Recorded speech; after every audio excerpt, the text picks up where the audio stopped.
Okay. Now, masih lagi di bab 8. Tajuk bab 8 adalah mengenai unsur dan juga bahan. So, sekarang bismillahirrahmanirrahim. Okay, hari tu, last discussion kita hari tu, kita telah membincangkan mengenai jadual berkala. So, ingat lagi tak? Kalaulah dalam jadual berkala ni kita susun ikut nombor proton. Okay, contoh tau. Kalau contoh, nombor proton oksigen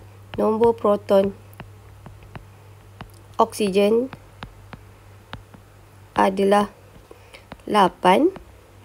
Maksudnya bilangan proton juga adalah 8. Okey, untuk unsur, katakanlah untuk unsur neutral, untuk unsur yang neutral, okey. Apakah yang dimaksudkan dengan unsur neutral? Maksud unsur neutral adalah bilangan proton adalah sama dengan bilangan elektron. So, maksudnya macam ni tau. Kalau bilangan proton oksigen adalah 8, bilangan elektron juga adalah 8. So, mana letaknya proton? Proton letaknya dalam nukleus. So, dalam nukleus ada proton. So, mana letaknya elektron? Letaknya elektron adalah di luar ni. Di petala-petala ni semua. So, elektron ni tak boleh duduk diam. Dia akan berputar kat sini. Okay? Alright. So, tajuk kita hari ni kita nak cerita pasal susunan elektron. Macam mana elektron tu kita susun dia? So, tadi kan kita dah cakap bilangan proton adalah sama dengan bilangan elektron. So, cara macam mana susun? Okey, adalah macam ni tau. Yang luar ni pusing ni, ini kita panggil dia sebagai petala. Petala apa? Kita panggil dia sebagai petala elektron. So, macam mana kita nak susun? Okay, kita susun dia adalah, sekejap saya padam sikit. Okey, now, kita susun. Okey, kita susun macam ni. Okey, petala pertama, okey, boleh isi sebanyak 2 elektron. Petala kedua boleh isi sebanyak, paling maksimum adalah 8 elektron. Okey, now seterusnya macam mana nak kira macam ni tau. Tadi kita dah kata macam mana nak lukis. Kita dah kata bilangan proton adalah 8. So, bilangan proton 8. Kalau bilangan proton 8, bilangan elektron juga 8. So, tengok sini bilangan elektron adalah 8. Okey, adalah 8. So, macam mana nak lukis? Cara nak lukis macam ni. Sini 1, 2, 3, 4, 5, 6, 7, 8. So, ini adalah untuk oksigen. So, cara nak susun, awak just susun macam ni. Petala yang pertama ni, ini kita panggil dia petala pertama. Petala pertama hanya boleh isi 2 elektron sahaja. Okey. Now, petala seterusnya, kedua, ketiga, keempat. Okey, boleh isi berapa? Boleh isi paling maksimum adalah 8. Ini pun sebenarnya maksimum adalah 8. Okey. So, kita ambil contoh lain. So, contoh lain kita ambil magnesium. Contoh saya ambil magnesium kan. So, magnesium, okey, saya padam ni. Katakanlah magnesium berapa bilangan dia? Tengok sini, katakan bilangan magnesium. Okey, now bilangan. Okey, untuk magnesium bilangan protonnya adalah 12. So, macam mana kita nak isi? Kita nak isi magnesium, saya padam dulu sini. Okey. Right. Kalaulah kita nak isi untuk magnesium, saya letak sini dulu. Perkataan dia, nama dia adalah, okey, katakanlah saya duduk ke sini adalah Mg, magnesium. So, ada 12 kan? So, tadi kita kata kalau petala pertama boleh isi berapa? 2. 1, 2. Petala seterusnya adalah 8 kan paling maksimum. Sekarang dah ada 2. So, 1, 2, 3, 4, 5, 6, 7, 8. Okey. So, sekarang petala untuk magnesium nombor 2 dia dah ada. Petala pertama dah ada 2. Petala kedua dah ada 8. So, total semua 10 kan? Tapi ada lagi 2 kan? Sebab 12 tolak 10 adalah 2. So, paling luar petala ketiga nak isi berapa?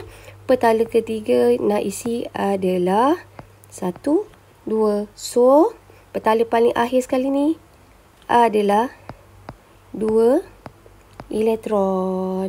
So, itu adalah cara susunan yang betul. Okay, now kita cuba buat latihan. Okay, now ini dalam buku SPS awak. Okay, petala pertama. Maksimum tadi kita kata petala yang pertama boleh buat berapa? Maksimum adalah boleh buat 2. Kalau petala ni, tengok daripada gambar je. Tengok nampak tak? 1, 2. Kalau petala kedua, ni petala kedua, tengok dia gambar je. Boleh muat berapa? 1, 2, 3, 4, 5, 6, 7, 8. So, boleh muat 8. Ni daripada soalan dia tanya pasal kalsium tau. Lupa pula. Okay, now petala ketiga. Daripada gambar ni je. Tengok berapa? 1, 2, 3, 4, 5, 6, 7, 8. So, tengok petala first. Yang pertama ada 2. Petala kedua ada 8. Petala ketiga ada 8. So, total ni semua sekarang kita dah ada 18. Tapi, kalau untuk kalsium, bilangan elektronnya berapa? Bilangan elektronnya adalah 20. So, maksudnya, petala paling akhir sekali kena isi berapa? Okey, yang paling akhir sekali, petala paling akhir ni dapatlah 2. So, kalaulah petala ni, tengok selebihnya iaitu adalah 2. So, kalau kita panggil petala paling luar sekali, petala elektron yang paling luar sekali, yang ini kita panggil dia yang paling luar. Ini kita kenali dia adalah sebagai elektron valence. Okey, apakah itu elektron valence? Elektron valence adalah petala paling luar untuk sesuatu atom. So, cara nak tulis susunan elektron. Cara nak tulis adalah macam ni. 2, 8, 8, 2. Alright. So, kita tengok the next one. Latihan. Tengok kalaulah 13. Okay, cara nak lukis dia macam ni tau. Al. Al tu merujuk kepada apa? Al merujuk pada aluminium. Okay, lepas tu petala pertama. Boleh isi berapa petala pertama? 1, 2. Okay. Petala kedua. Boleh isi 1, 2, 3, 4, 5, 6, 7, 8. So, sekarang kalau tambah ni 8 tambah 2, kita dah ada 10 kan? So, petala 1, kita ada 2. Petala nombor 2, kita dah ada 8. So, total kita dah ada 10. So, petala ketiga adalah 3. So, ini boleh susun macam ni ataupun macam ni. Tak kisah. Okay. So, susunan elektron dia macam mana? Susunan elektron dia adalah 2, 8, 3. Kalau awak nampak, ini nombor 3, yang akhir sekali 3. Sebenarnya, kumpulan berapa? Aluminium ni adalah kumpulan berapa? So, kita panggil aluminium ni adalah kumpulan 13. Okay. Itu tips lah. Nah, seterusnya, kita ambil kalium. Sama juga. Kalium K. Petala pertama boleh berisi berapa? Petala elektron pertama boleh isi berapa? 2. 1, 2. Petala kedua boleh isi berapa? 8. 1, 2, 3, 4, 5, 6, 7, 8. So, petala pertama tambah petala kedua, kita dah ada 10. So, petala ketiga. 1, 2, 3, 4, 5, 6, 7, 8. So, sekarang kita ada 18. So, akhir sekali. Ada berapa? 1. Okay, so, cara tulisan dia, susunan elektron dia adalah 2, 8, 8, 2881. Alright, so macam ni. Okay, now seterusnya kita cuba buat latihan seterusnya. Ini sama juga macam tadi. Kalau awak rajin, kita try satu ni je tau, natrium tau. Kalau rajin tau. Okay, natrium. Okay, saya buat macam ni. N. Alright. Petala pertama. 1, 2. Petala kedua. 1, 2, 3, 4, 5, 6, 7, 8. So, sekarang kita dah ada 10. Akhir sekali. 1. So, petala 1 ada 2. Petala nombor 2 ada 8. So, petala ketiga ada 1. So, total semua adalah 11 elektron. Jadi, susunan elektron adalah 2, 8, 1. Apakah itu electrovalence? Electrons valence adalah yang paling luar. Luar dia ada berapa? Berapa elektron? 1. So, yang lain ni tak payah lukis macam ni pun tak apa. Awak terus je. Macam ni kan? 2, 8. 2, 8 ni dah 10 kan? Baki berapa? 4. So, 4. So, tulis sini adalah 4. Kalau sini, 2, 8, 6. So, bilangan elektron valence, maksudnya elektron paling luar dia berapa? Adalah 6. Kalau ni adalah 2, 8, 8. So, paling luar adalah 8. Kalau kumpulan. Okey, kalau kumpulan, awak tengok elektron valence paling luar. Kumpulan adalah kumpulan 1. Kalau yang ini, kenapa bukan kumpulan 4? Sebab kumpulan 4 adalah logam peralihan. Yang ini bukan logam peralihan, unsur peralihan, sorry. So, ini kumpulan berapa? Kumpulan 14. Ini kumpulan berapa? Ini kumpulan 16. Yang ini adalah kumpulan 18. Kalau awak ingat dalam jadual berkala hari tu, in case nanti awak boleh tengok jadual berkala. Okey, unsur kumpulan 3 hingga 12 adalah unsur peralihan. Okey, alright. Dan biasanya yang kita discuss ni bukan unsur peralihan. So far okey? Alright. So, apa-apa unsur? Apa-apa unsur? Unsur ni, dia sangat cenderung untuk menjadi, orang kata, unsur yang, what do we call, unsur yang stabil. Untuk jadi stabil, okey, unsur ni akan cenderung membentuk sama ada ion positif atau ion negatif. Okey, awak dah belajar masa tingkatan 3. Masa tingkatan 3, awak dah belajar pasal pembentukan ion positif dan juga ion negatif. Okey, now kebanyakan elektron punya susunan tidak stabil. Contoh tak stabil macam ni. Ini tak stabil. Sebab paling luar ni elektron valence-nya ada 1. Contoh yang ini yang paling luar pun adalah 1. So, kita nak tengok macam mana dia membentuk elektron. Membentuk charge.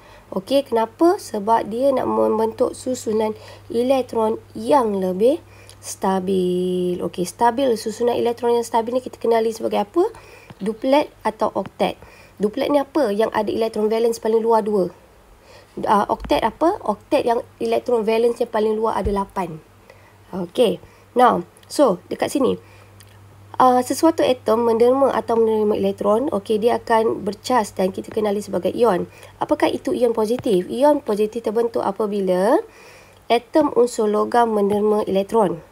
Ion negatif terbentuk apabila unsur bukan logam menerima elektron. Okey, marilah kita tengok contoh dia kat sini. Now, contoh kat sini kita ambil magnesium. Tadi kan, magnesium, okey, dia ada elektron dia adalah 12. So, kalau bilangan elektron 12, maksudnya elektron valence dia paling luar ni ada berapa? Ada 2. Untuk jadikan dia stabil, dia kena buat apa? Dia derma atau terima. So, dia derma sebab sikit 2. So, 2 dia senang nak derma. So, dia derma elektron dia. Therefore, dia akan jadi, tengok elektron paling luar ni kan. Petala dia yang ketiga ni kan. Elektron valence dia ni kan. Dia akan derma 2 elektron. So, bila dia derma, sekarang awak kena tulis dia 2 positif. Okay, so susunan ion magnesium sekarang dah jadi berapa? 2, 8. 8 paling luar ni, elektron valence dia 8 yang kat luar. Ini yang kita panggil dia sebagai susunan oktet. susunan elektron oktet. Sebab susunan elektron oktet ni lebih stabil sebab dia dah ngam-ngam ada 8. 1, 1, 2, 3, 4, 5, 6, 7, 8. So, ini kita kenali dia sebagai elektron oktet. Okey, duplet. Contoh duplet. Duplet ada satu ni. Helium je. Helium sahaja yang ada susunan elektron duplet. Selain daripada tu, unsur lain dia akan membentuk susunan elektron adalah oktet. Apakah oktet? Maksudnya, elektron valence dia, petala paling luar dia, ada 8 elektron. Okey. Nah, so, ini ingat kalau nak jadi ion positif, derma.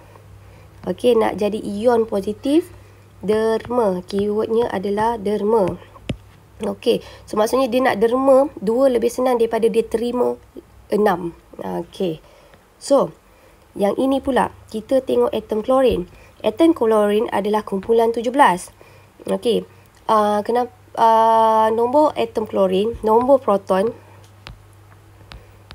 atom klorin adalah 17. Bila nombor proton adalah 17, bilangan proton juga 17. So, bila bilangan proton 17, of course lah bilangan elektron juga 17. Ingat kan? So, kita kata unsur neutral apabila bilangan proton dan bilangan elektronnya adalah sama, 17. So, dalam kes ni dah susun elok-elok, cantik-cantik dah. Okey, petala pertama ada 1, 2 elektron. Petala kedua ada 1, 2, 3, 4, 5, 6, 7, 8. Nah, petala yang ketiga ni elektron valence. Petala elektron valence ni yang paling akhir sekali ni dia ada 7. Nampak tak? Ini, missing 1. Right. So, kalaulah dalam kes ni, dia lebih senang derma atau terima. Okey, dalam kes ni, nak jadikan dia oktet, dia lebih mudah terima. Nampak tak ni kosong ni? So, lebih mudah dia terima. So, bila terima, dia akan membentuk ion negatif. So, cara tulisnya adalah begini. So, kesimpulannya, untuk membentuk ion negatif, unsur akan terima elektron. Kalaulah nak membentuk ion positif, unsur akan derma elektron. So, tengok akhir sekali kat luar ni kan, ada 8 kan. 1, 2, 3, 4, 5, 6, 7, 8. Yang ini kita panggil dia susunan elektron oktet. Yang ini 8 ni yang kita panggil dia sebagai susunan elektron oktet. Slow-slow je, jangan risau. Okey. So, kita tengok di sini. Ini adalah dalam buku SPS awak, muka surat 86. So, dalam muka surat 86, soalan pembentukan ion lithium L, ion positif. Okey. So, tengok sini. Ini 3 kan? Tengok daripada gambar je. Okey, ini nampak 3. 3 ni proton. Proton letaknya kat dalam. Okey, dalam ni. Okey. Yang ini kita panggil dia, ini adalah nukleus.